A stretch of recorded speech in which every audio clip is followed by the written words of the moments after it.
কর্ম কিন্তু তোমার সুখের কারণ হয়ে দাঁড়ায়। যখন তুমি কর্ম করো এবং কর্ম করতে করতে শেষ জীবন পর্যন্ত পৌঁছে যাও, সেই কর্ম কিন্তু অনেকটাই সুখের, কারণ সেই কর্মই বলে দেবে তুমি কতটা সুখে থাকবে কি থাকবে না। নমস্কার সবাইকে, আমি রেণুকা। আজকে চলে এসেছি একটা নতুন ব্লগ ভিডিও নিয়ে। সকালবেলা তোমাদের দাদাভাই হেলমেট নিয়ে দোকানে যেতে পারলো না, তার কারণ আমাদের বাড়িতে যে পোষা বিড়াল কুকুরগুলো আছে তার মধ্যে পটি করে দিয়েছে। আমাদের বাড়িতে প্রচুর বিড়াল কুকুর হয়, আমি কিন্তু সবসময় তোমাদেরকে বলি ওদের ভাত হয়, ওদের তরকারি হয়, ওদের মাংস রান্না হয়, কিন্তু কখনো ওদেরকে তোমাদের পুরো ভালোভাবে দেখাই না। তার কারণ পশু প্রাণীদের খেতে দেওয়া আমি একদমই ভিডিওর মধ্যে রাখার চেষ্টা করি না, আমার ভালো লাগে না। দেখো, যে জিনিসটা ভালো লাগে না সেটা রাখি না ভিডিওর মধ্যে। তো অনেকেই আমাকে বলেছো কিভাবে খেতে দাও, কেমন ভাবে খেতে দাও দেখাবে।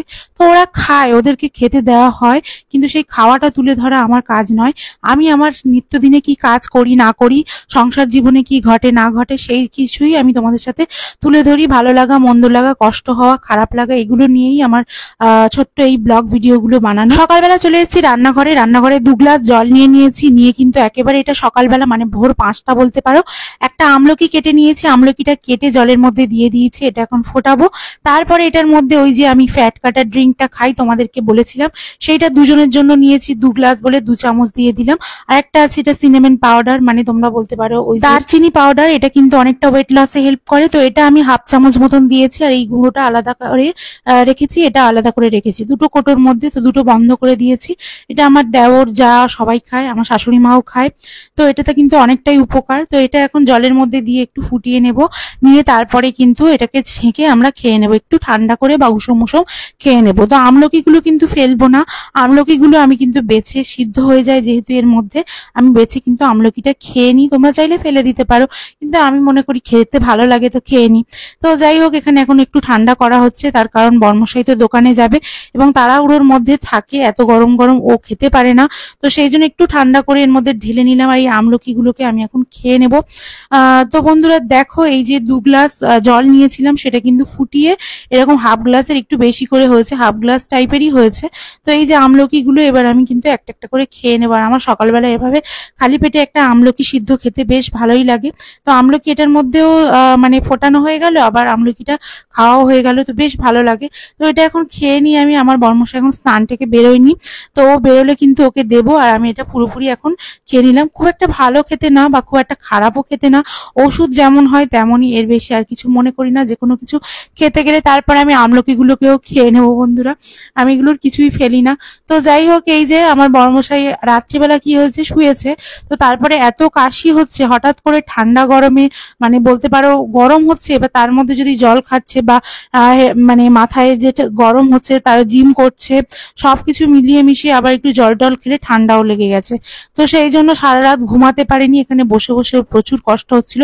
মানুষের খাওয়া দাওয়া আর না দাওয়া, একটা মানুষ সারাদিন খাটতে বেরিয়ে যায়। আমার বর্মশাই এই চেহারায় সকাল 7টা থেকে রাত 11টা পর্যন্ত কন্টিনিউ দোকানদারি করে বাড়ি আসে এবং এসে দুটো যা করে খেয়ে শুয়ে পড়ে। তোমরা হয়তো অনেকেই বলবে অনেক খাই আমরা, অনেক বাইরের খাবার খাই বা কিছু, তার জন্যই আমরা হয়তো এরকম হয়ে যাচ্ছি, কিন্তু বিশ্বাস করো আমরা সবসময় বাড়ির খাবার খাই এবং খুবই কম পরিমাণে। তোমাদের দাদাভাই তো আরো কম পরিমাণে খাওয়া দাওয়া করে, মানে একটা রুটি দুটো রুটি এখন তাও খায় না। তো বন্ধুরা এই যে, আর ও জিম ট্রেনার বলেছে দাদাভাই তুমি এই যে খাওয়ার গ্যাপ দাও, এর কারণেও মোটা হয়ে যেতে পারো, সেই জন্য তোমাকে কিন্তু টাইমে টাইমে খেতে হবে। সেই জন্য এখানে আমি একটু ছোলা আর হচ্ছে 3খানা আমন্ড ভিজিয়ে দিয়েছি। তো আমন্ড বাদাম খেতে বলেছে, এবার তোমরা বলবে আমন্ডে তো ফ্যাট আছে, কিন্তু জিম ট্রেনার দিয়েছে। এবার 3খানা আমন্ড বাদাম, তার সাথে 1 মুঠো ছোলা।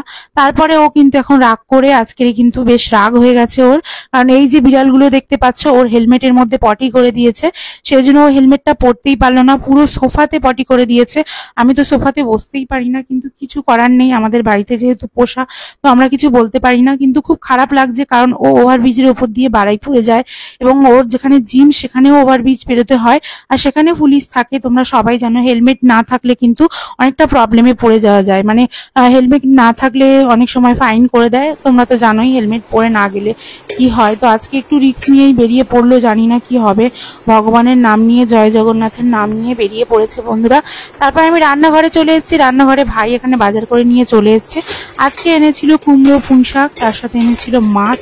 তো মাছ এখানে নুন হলুদ মাখিয়ে নিচ্ছি, মাছের নামটা আমি বলতে পারবো না, তোমরা একটু প্লিজ জানিও। আর আমি এখানে নুন হলুদ ভালো করে মাখিয়ে নিয়েছি, এবার তোমাদের একটা সব থেকে বড় প্রশ্ন, আমার যা রান্না করে কিনা, আমার যা আমার সাথে হেল্প করে কিনা। হ্যাঁ, অবশ্যই সে রান্না করে, অবশ্যই হেল্প করে, কিন্তু দেখো সবে বিয়ে হয়েছে, বিয়ের ধরতে গেলে 2-2.5 মাস সবে বিয়ে হয়েছে, তো কিন্তু মাঝে মাঝে কলেজে যায়, কলেজে গেলে তখন কিন্তু রান্না বান্না করতে পারে না, কিন্তু যখন ও কলেজে যায় না তখন কিন্তু সবকিছুতেই হেল্প করে।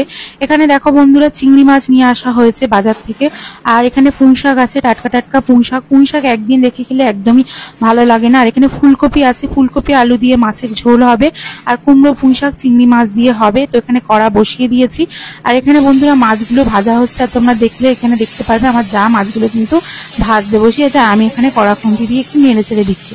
তো দেখো, ও কিন্তু আজকের বাড়িতে আছে, আজকের কলেজে যায়নি, ও কিন্তু রান্নাঘরেই আছে। কুমড়ো পুঁই শাকটা আমি করলাম, মাছের ঝোলের দায়িত্বটা দিলাম ওকে। তো বন্ধুরা এখানে কাঁচা লঙ্কা, আলু, ফুলকপি, টমেটো সমস্ত কিছু দিয়ে দিচ্ছে চুপিতে। আমাদের হেল্পিং হ্যান্ড কাকিমা আজকের এসছেন তো অনেক দিন পরে। তারপর আমি এখানে কুমড়ো পুঁই শাকের তরকারিটা বসিয়ে দিচ্ছি বন্ধুরা। তেলের মধ্যে একটু পাঁচফোড়ন, শুকনো লঙ্কা, তেজপাতা দিয়ে দিলাম। আর হ্যাঁ, কুমড়ো পুঁই শাকের তরকারি সবসময় করার সময় সর্ষের তেল দিয়ে করা উচিত। এক বন্ধু আমাকে কমেন্ট করেছে, দিদিভাই তোমরা সর্ষের তেল খাও।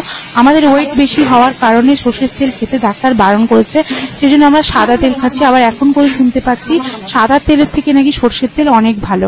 তো কি করব জানি না, এবার শাশুড়ি মাকে বললাম ব্যাপারটা, উনি কি করেন এবার আমার জানা নেই। তো আমাকে যে তেল এনে দেওয়া হয় সেই তেলেই আমি রান্না বান্না করি। তো ওখানে জিরে বাটাটা দিয়ে দিয়েছি তেলের মধ্যে। আজকে হলুদ বাড়ন্ত হয়ে গেছে, মানে হলুদ আজকে বাড়িতে ছিল না, তো একটু অল্প করে হলুদ দিয়েছি, আর লঙ্কার গুঁড়ো একটু দিয়েছি। দিয়ে বন্ধুরা এখানে মশলাটা ভালো করে কষিয়ে নেওয়ার ব্যাপারটাই পুরোপুরি তরকারিটার উপর নির্ভর করে, তরকারিটা কতটা ভালো হবে। তো কুমড়ো পুঁই শাকের এরকম তরকারি কিন্তু আমার হাতে অনেকেই খেতে ভালোবাসে। আমার পিসি শাশুড়িদের কথা মনে পড়ে গেল, পিসি শাশুড়ি মা এলে কিন্তু এই কুমড়ো পুঁই শাকের তরকারির প্রশংসা করেন এবং বলেন বৌমা ভালো রান্না করেছে। তো যাই হোক, এই কুমড়ো পুঁই শাকের জন্য এখন আলু, কাঁচা লঙ্কা সবকিছু দিয়ে দিয়েছি মশলার উপরে, আর চিংড়ি মাছটাও ভালো করে ভেজে নিয়েছিলাম। তারপরে এটার মধ্যে দিয়ে দিলাম পুঁই শাক। তো তোমরা চাইলে কিন্তু এই কুমড়ো পুঁই শাক কখনো কখনো কিন্তু বাড়িতে বানিয়ে খেতে পারো, মাছের ডিম দিয়ে, মাছের মাথা দিয়ে, মানে মাছের তেল দিয়ে, এগুলো দিয়েও কুমড়ো পুঁই শাক বিশাল ভালো লাগে, মাছের মাথা দিয়েও খুব ভালো লাগে। তো তোমরা কিন্তু খেতেই পারো করে। তো যাই হোক, আজকের কিন্তু এই কুমড়ো পুঁই শাকের তরকারিটা পুরো এক করা হয়ে গিয়েছিল, নাড়াচাড়া করতে বেশ হিমশিম খাচ্ছিলাম বলতে পারেন। তো যাই হোক, এখানে আমি এখন কুমড়ো পুঁই শাকটা ভালো করে নুন টুন দিয়ে দিয়েছি, দিয়ে কিন্তু এখন ঢাকা দিয়ে দেবো। ঢাকা দিয়ে দিয়ে আস্তে আস্তে সিদ্ধ করে করে তারপরে কিন্তু রান্নাটা করব। আজকে আর বেশি কিছু রান্না নেই। হ্যাঁ, পরে একটু ডাল হয়েছে, কারণ কুমড়ো পুঁই শাকের তরকারিতে একটু ডাল না হলে ভাই কিন্তু খেতে পারে না। তো সেই জন্য বন্ধুরা, আর এদিকে ফুলকপি আলু দিয়ে মাছের ঝোল রেডি হয়ে যাচ্ছে। আমি কিন্তু এখানে দেখাচ্ছি তোমাদের আমাদের এই বিড়াল বাচ্চাগুলো। তো এইগুলো বাচ্চা হয়েছে, আরো ছোট বড় মাঝারি সব কেউ আছে। এই যে কয়েকটা এখানে আছে, মায়ের কাছে দেখাচ্ছি ঘরের মধ্যে। তো মা ওখানে পান সাজছিল, আমি এখানে গরম হচ্ছিল, এখানে একটু বসে বসে কুমড়ো পুঁই শাকের তরকারিটার জন্য অপেক্ষা করছি, কখন একটুখানি মানে হেজে যাবে, আবার নাড়াচাড়া করব এবং কুমড়ো পুঁই শাকের তরকারিটা একটু কমে আসবে কখন। তো বন্ধুরা কি বলবো আর, আজকে হেলমেট নিয়ে সকালবেলা যা হলো, আমার নিজেরও মনটা ভালো নেই, কারণ সকালবেলা যখন বর্মশাই একটু মনটা খারাপ করে যায় আমার ভালো লাগে না। তো এখানে রান্না বান্না দেখো বন্ধুরা অলমোস্ট রেডি হয়ে গেছে, আর এখানে কুমড়ো পুঁই শাকের আলু সবকিছু সিদ্ধ হয়ে গেছে, একটুখানি খালি জলটা মানে শুকনো হলেই কিন্তু তরকারিটা হয়ে যাবে। আর এখানে কিন্তু আজকে আমি কুমড়ো পুঁই শাকে কোনো রকম কোনো জল ব্যবহার করিনি। আমি জানি তোমরাও মানে যারা যারা কুমড়ো পুঁই শাক রান্না করো কখনো জল ব্যবহার করো না, কারণ অলরেডি কুমড়ো পুঁই শাক থেকে জল ওঠে, কচুর শাক এগুলো থেকে মানে জল ওঠে বলতে পারো। তারপরে এই যে মাছের ঝোলটা আমার যা করেছে ফুলকপি দিয়ে, আর জিজ্ঞেস করে করে করছিল, আর ও কিন্তু রান্না করে, রান্না ভালো করে, বাপের বাড়িতেও রান্না করতো। তো যাই হোক, এখানে আমি কুমড়ো পুঁই শাকের তরকারিটা হয়ে গেছে, এখন নামিয়ে নিচ্ছি। আর এবারে আমি ডালটা করব, ব্যাস। আজকে রান্না বান্না কিন্তু আর কিছুই করিনি। আর চাটনিটা আগের দিন যেহেতু করে রেখে দিয়েছিলাম সেই জন্য ফ্রিজে ছিল, চাটনিটা একটু গরম করে নিলে হয়ে যাবে, কারণ আমার শ্বশুরমশাই আবার চাটনি ছাড়া ভাত খেতে পারেন না। তো কুমড়ো পুঁই শাকের তরকারিটা রেডি হয়ে গেছে, এই যে কেমন দেখতে হয়েছে জানিও বন্ধুরা। আর এখানে ডাল একটু বসিয়ে দিচ্ছে, আর ওই যে বললাম আজকে হলুদ নেই, সেজন্য হলুদ ছাড়া ডাল হবে, রাত্রেবেলা হলুদ আসবে। তো যাই হোক, এখানে পেঁয়াজ, একটু শুকনো লঙ্কা, একটু পাঁচফোড়ন ভালো করে ভেজে নিচ্ছি, নিয়ে এর মধ্যে কিন্তু ডালটা দিয়ে দেব। আর আজকে এই নিয়েই রান্না বান্না কমপ্লিট হয়ে গেল সব। আমি এটা করেই স্নান করতে যাব, স্নান টান করে এসে এবার কিছু ঘরের কাজ আছে, জামা কাপড় কাচা আছে, তো একেবারে ভাবলাম রেডি করে নিয়ে এবার আসবো ভয়েস দিতে। দিতে। তো দেখো বন্ধুরা, তো বলতে বলতে আমি স্নান টান সেরে ঘরে চলে এসেছি। এখন খাবো না, পরে খাবো একটু পরে। তো এখন ভয়েস টয়েস দিতে বসেছি, তারপরে কিন্তু খাওয়া দাওয়া। চলো আজকের ভিডিওটা এই পর্যন্ত, টাটা।